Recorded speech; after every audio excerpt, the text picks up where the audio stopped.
Those the right. Yeah. Mm-hmm. So okay, so is P0 through P16, those are points on the curve that you're trying to estimate, right? That's right. And so I'm confused about the lambda, what lambda W is. Okay, right. Okay, so what it's doing is it's storing the X value. It's storing the value of, actually, I think it is. Oh, yeah, okay. Yeah, it's storing the X value, the Y value, and the Y prime value as an estimate of the derivative. So how do I get one X value from the next? Well, I just add a step size. Right. How do I get the Y value? Oh, well, points plus slope. Okay. Right. How do I update the derivative? Oh, that involves the differential equation. Okay. This is a standard sort of trick in differential equations to build out. This looks like an Euler solver. Is that right? It is an Euler solver with a weird step size. Okay. Yeah. Why isn't Y if Y prime is the sine function, then why doesn't Y have the cosine function in it? Oh, it will. It will when you solve it. Okay. Yes. Right. So the differential equation says Y prime is equal to sine of whatever. Right. So as a result, Y will equal cosine once you're done. I see. Okay. Right. Because you don't have Y and X. Right. Okay. Yep. Exactly. Okay. And then the other side is the other differential equation, which is 2, which right there. Right.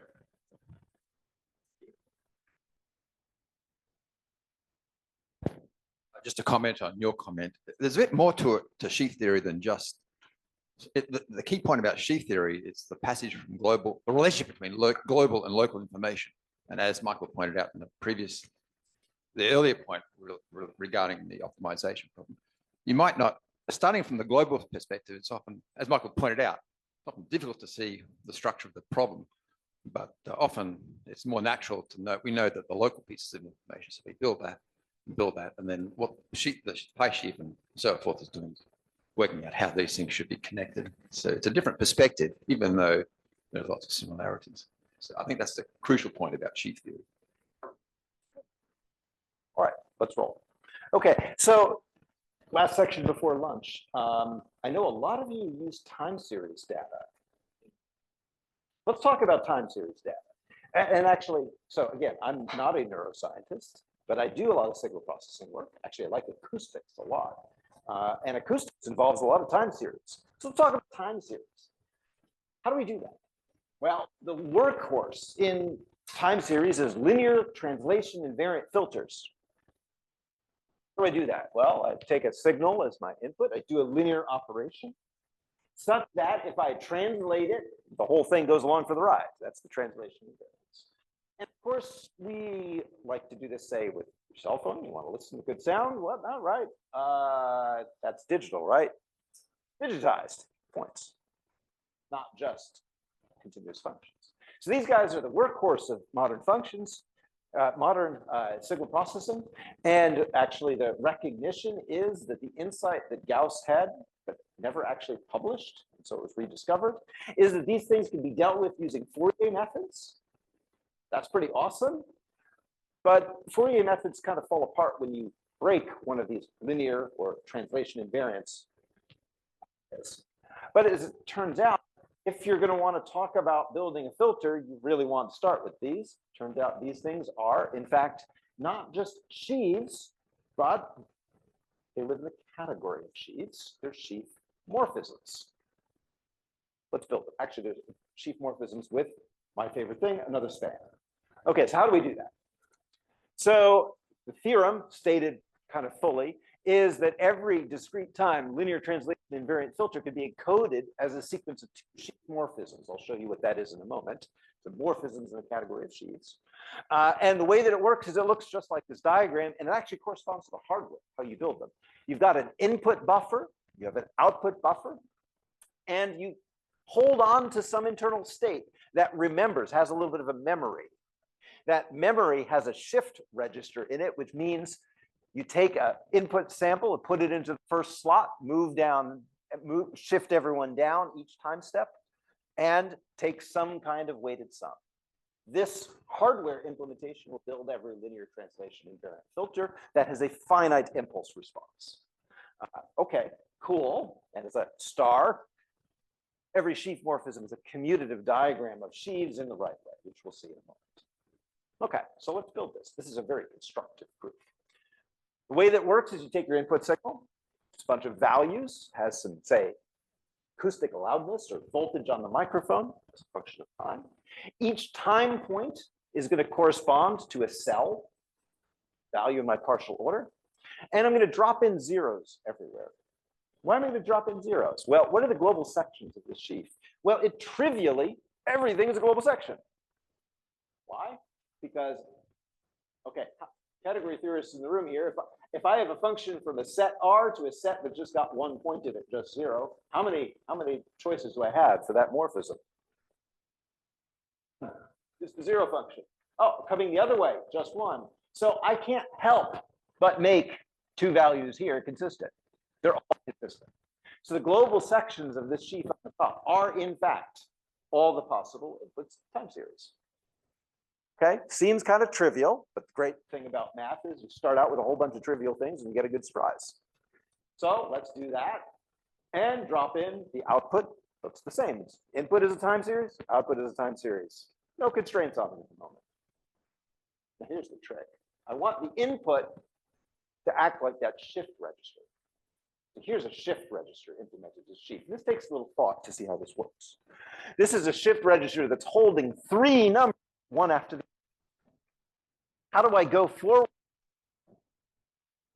Well, I have to get rid of the guy on the end. It's kind of like I've got three little positions, and I'm going to shift everyone, say, this direction. So this entry goes to here, this entry goes to here, and where's this entry go? In the trash. I forget about it. What is going to come in here, I haven't figured out yet.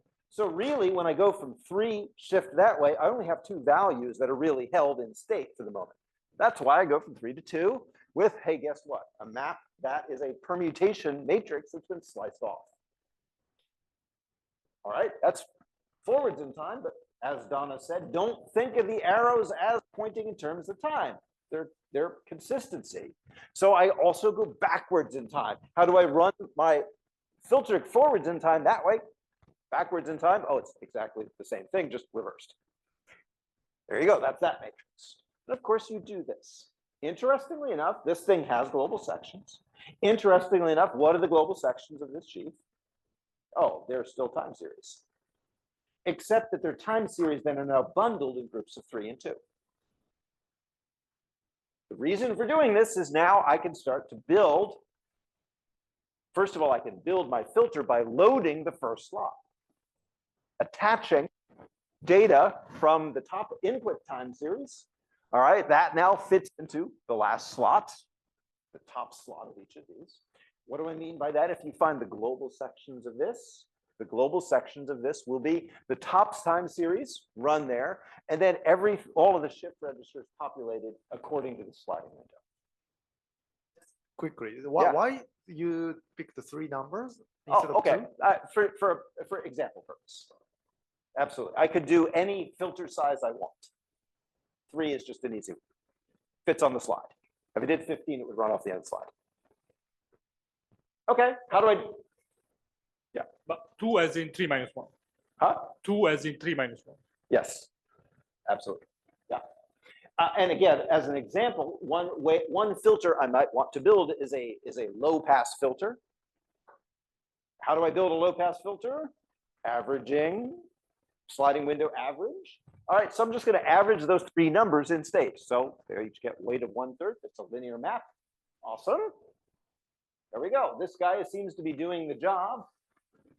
It's just short of being a full diagram where everything that should be connected could be connected. If I drop in a bunch of extra 0 maps, you will notice this whole diagram commutes. And it's kind of like a commutative diagram that involves a sheaf on the top, a sheaf on the middle, a sheaf on the bottom. This thing is therefore, something that is telling me consistency, in a sense, across the whole filter, but it's broken down. It's got some hierarchical structure where there's 3 sheaves that are sort of sub-sheaves. So now I can give you the following definition. Definition of a sheaf morphism is I match up corresponding cells between two sheaves, put in functions between their corresponding stalks using that correspondence, such that the whole works commutes. That's a sheaf morphism. So this big commutative diagram is then two sheaf morphisms. One from the middle diagram to the input, the top, and one from the middle diagram to the output, the bottom. This is now two sheaf morphisms. It's a span in the category of sheaves. As I said, I love spans. Okay, so that's pretty cool. But you can go further now very easily. What about if I wanted to control the dynamical system? I add to the control state as I move. Well, that's just expanding the size of this shift register to pick up some control variables that are running. No problem there. You can kind of interpret these sheaf morphisms that were there previously as being evolved forward in time and project backwards in time. But now with this control variable, as they evolve, I can end up with a whole sequence of sheaf morphisms, one after the other, lots of little spans, one after the other, running through time. That's pretty cool. And of course, you could interpret that diagram in a head not only as being a diagram in the category of sheaves, i.e. several sheaf morphisms, but you could interpret the whole thing as a sheaf itself. Why can I do this? Well, the technical reason is because the category of sheaves is topos. All right, that made sense to one person. Topos. What's a TMI? Okay, but the point is, global sections across this whole diagram and are this time series of the entire system. It's pretty nice. In fact, if you want to do optimal control, which is a thing that engineers like to do an awful lot of, what you can do is you can say, hey, at each point, I can actually drop it a cost function. How? Well, just drop it a cost function from that sheaf. Now I've got a big long sheaf. This R with a little hat is a constant sheaf, a sheaf of just R's. And I can drop in another constant sheaf of just zeros. And this situation here, the global sections of this basically don't exist. But if I minimize consistency radius in the way that PySheaf does, you will end up recovering optimal control strategies. So if you're an engineer and want to build an optimal control system, you could do it this way. And furthermore, you can say, what about if I have an optimal control system and I want some flexibility? Certain portions, certain times, certain places, I may be less able to satisfy this constraint. What does that mean? That means that if the consistency radius doesn't go down to 0, there may be some part of the diagram that's at fault for making the consistency radius large. You can see where the inconsistency comes from. We'll talk a little bit more in our final lecture, the end after lunch. Okay. Let me end briefly then with a practical example of why you might want to use this methodology with nonlinear functions. And the benefit of this is you're able to build nonlinear filters in a controlled way.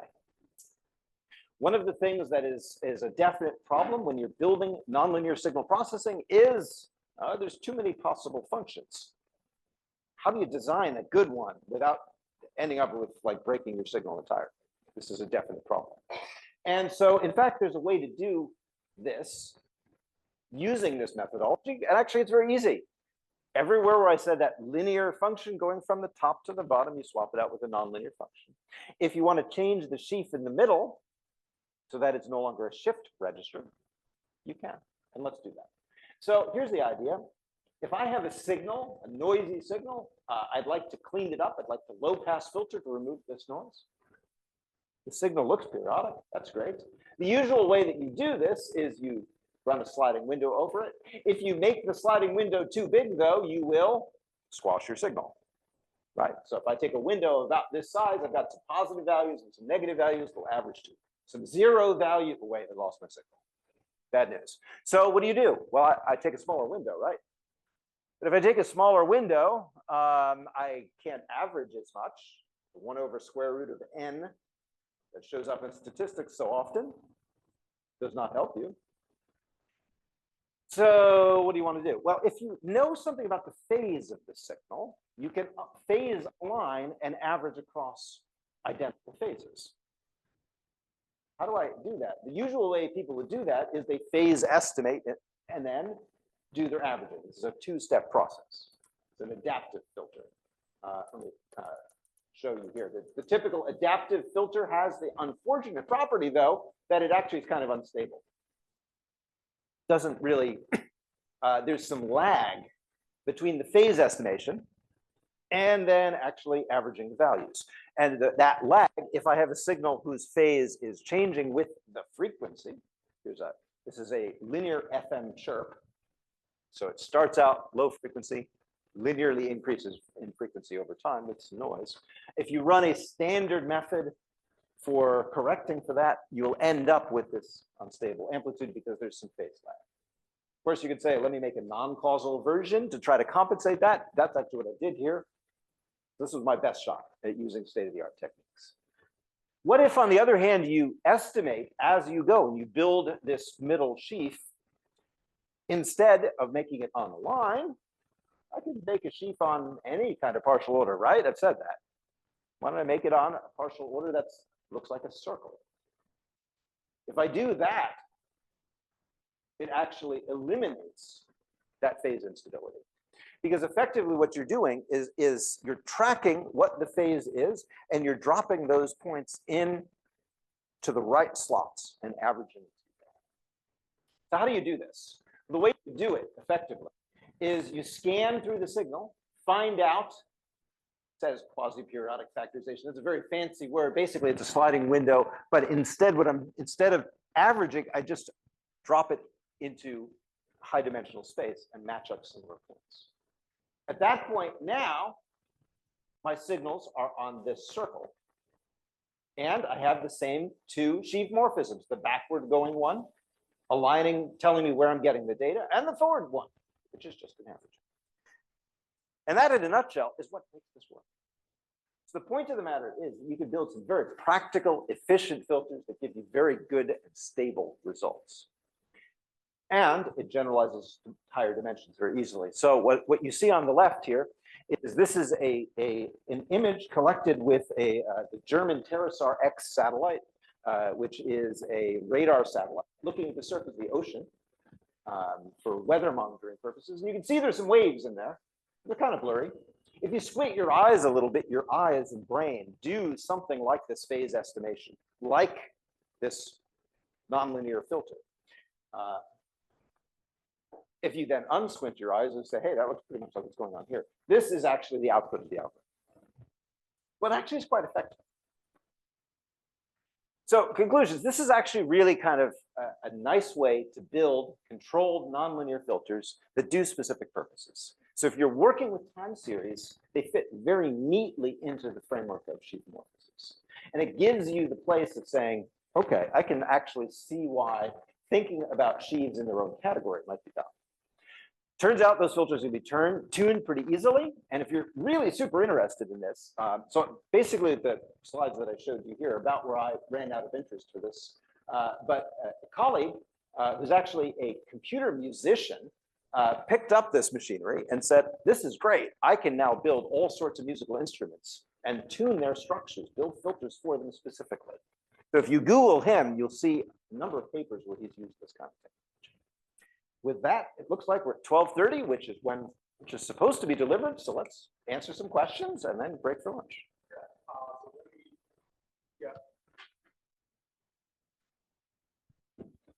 Could you just explain how you went to the higher dimensional plot from the noisy sine? Yep. So this step here is actually, it looks really fancy. It's actually very simple. What I do is I grab a neighborhood of points around a given point.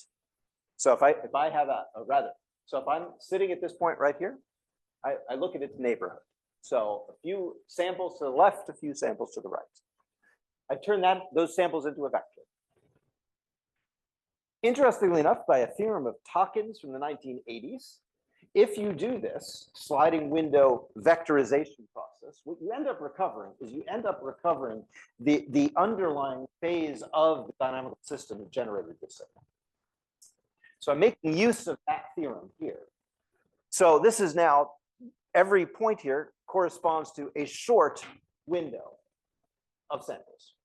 and then just projected down with PCA so you can see it. Very simplistic.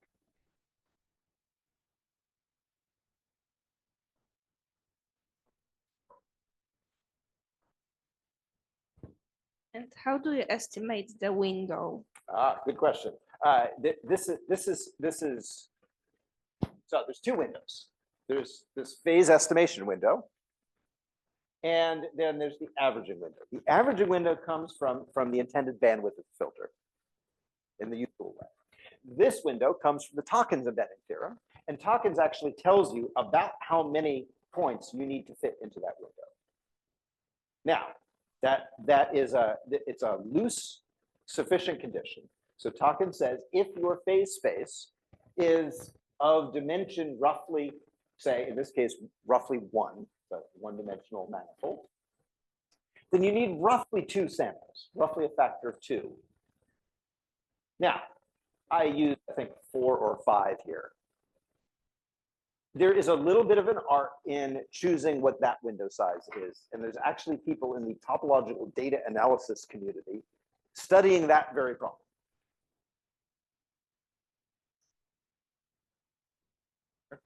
I can certainly see the merits of optimizing signal processing through sheaf theory. But now addressing the elephant in the room is this approach, how would you describe this approach as being helpful for the practicing consciousness researcher? This methodology? No, not this one, the general one. Okay. This methodology is clear that it's not necessarily only for that. Mm-hmm. So here's an interesting idea. We were talking yesterday to some extent. Actually, Yuku's talk was talking about place, and actually that really struck me that what you want to see is you want to understand where in my model do I have coherence, and where do I not have coherence. That is measurable now with this methodology, because if I go ahead and I minimize consistency radius across this diagram, there will be places in the diagram, i.e. open sets, downwardly closed sets, for which the local consistency radius is small, versus others where that local consistency radius is large. My argument is that any kind of coherent phenomena, which consciousness may be coherent in this sense, I don't know, may well be a maximally sized, but yet small consistency radius open set. So effectively, it's telling you something coherent with the model is going on here. Now, I can tell you in circumstances with engineered systems, not living systems, but with engineered systems, and not signal processing engineered systems. So imagine computation, or even better yet, the logic circuit example is really prescient because I have this perhaps dysfunctional hobby of repairing really old computers. And these really old computers have individual logic gates that are accessible, and they fail. And you want to know where has that logic gate failed so I can desolder it and put in a new one. How do I find that? Well, it's a bit of a scramble to dig through it. This methodology allows you to say, where did the logic decohere from the model? Where it decoheres from the model is actually exactly the location where you have a bad logic gate. See, so just to put it in my own words, I can certainly envision a translation of this approach to the neural correlates of consciousness research program, where you could search for consistency motifs or prints that would be associated with this coherency, yes, purported coherency of consciousness as a phenomenon. That's exactly right. Now, actually, thinking again, I don't know anything more than having read like a few pages of the IIT papers. It almost strikes me that actually you might be able to use the IIT methodology in general on these to compute quantitative features of general sheaves. In which case, then it's kind of game on to use that methodology to say, all right, great, how much integrated information is there in the sheaf and where is it? And that's for a general sheaf. Like, so you build that for anything. I mean, that's like, grand challenge kind of thing. So I am using it as an analysis method, but it also is a modeling method. I mean, as Donna said, it can do forward and backward problems and everything in between. So analysis is purely the sort of the inverse problems. As in, I have some data, partial data, I have a model. What are the latent variables? You can use it as a forward problem. I have some knowledge of the latent variables. What should I expect to see? And everything in between. So now, again, playing the reductionist card here for a moment, you could imagine writing out a system of equations that describes the state of each neuron in the brain. And then asking, okay, great, I'm now going to take a bunch of EEG measurements, time series, and I want to know where is that consistent with our model and where is that not? I.e., where is the EEG activity you're seeing consistent with this model of the brain operating in this mechanistic kind of way? And where is it not? My guess is, and again, I know nothing about this really, but my guess is that you'll see regions, largish open sets, where you have consistency, and others where you don't. And they may well be semantically or otherwise. Can this also be useful for, let's say, a color structure in which you have local inconsistencies where A plus A like the triangle inequality. So you could measure where there are inconsistencies. Absolutely, right. So actually, these qualia structure diagrams, are they functorial? That's the whole point, yes. So, okay, can you encode categories? Next question, are they small categories? Yes. Unato lemma says that you can encode that in a category of sheaves. So in fact, actually, yes, that emphatically the qualia structures models can be written in this way. Now, they involve passing through the Unato lemma. And one of the caveats with that is the Unato lemma has a tendency of putting in a lot of extra spans, which might be a computational problem, but there's no theoretical limitation.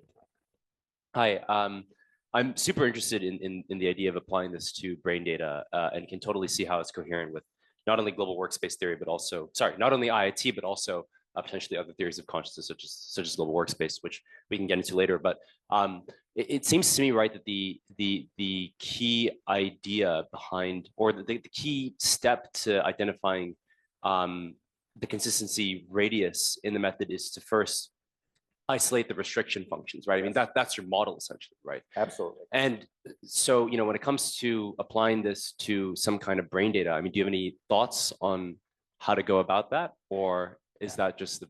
I don't know anything about brain data. but to the extent that they're described by equations or systems of equations, then this methodology can be used. Okay. I mean, basically out of the box, as Yeah. opposed to, no, it's not quite a system of equations, but we have something else. Right. Then we can talk. Okay, thank you. And I have a couple of questions. So like Shonsuke said, and also probably DJ also mentioned, to think about the relevance to the brain, I think there are probably two key things. The one is that recurrency. All the neurons are pretty much like recurrent, right? And then in the beginning, you restricted your talk in the acyclic, right? Not quite. Right. Actually, not quite. Right. Okay, so when I say partial order, the way that you encode recurrent things as a partial order is you build what's called a crown.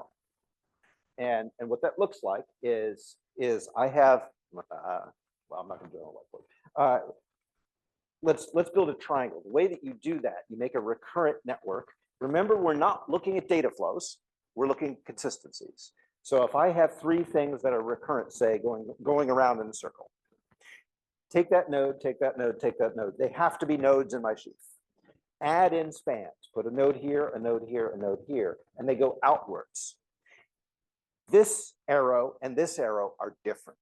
That difference is what encodes the directionality. This arrow and this arrow are different. That's what encodes the directionality. This arrow, similarly so. What you end up seeing once you've built that structure in particular, usually, is the backward going arrows in your causal diagrams tend to be projections, very simple. Whereas the forward ones tend to do some actual work. So the notion of saying recurrence is absolutely accessible to this methodology. You just have to think about the data flows a little differently. But okay, but I thought that your way of dealing with the differential equations and also the do calculus. Yeah. by having this identity arrow, which sounded like a kind of unfolding in the recurrent It is network. definitely an standard unfolding. neural- It is yeah, definitely an unfolding. right. And actually, the interesting thing is, and this speaks to the computational limitations that I dodged the question on, is there are a number of operations that are present in categories of sheaves, the Grothendieck's major famous 6 operations, one of which is pullbacks. And so what I think unfoldings effectively are is you trace out a path in the base space and you pull back along that space. Then you see this kind of construction where you end up a bunch of spans with identities in them. Flip side, anytime where an unfolding has happened with a bunch of identities is an opportunity to collapse and get computational speed up. And then just briefly, before going to the second point, briefly commenting on the sort of relevance to consciousness research, right? I think with this, dealing with the recurrency and also unfolding, one relatively probably, low-hanging fruit kind of idea is that the binocular rivalry or something like that, where you definitely have an inconsistency in the phenomenology and there is some kind of dynamics. And I don't know whether there is an explicit phenomenological model and also corresponding neural model to be explained in this sheaf. But I think phenomenologically speaking, rivalry and the other types of binocular, the bistable figure is probably very, So I have some thoughts on that. They probably wait until either during or after lunch. Okay. And then the second point before that, and well, is about the learning mechanism, like Masafumi actually talked about in the first day.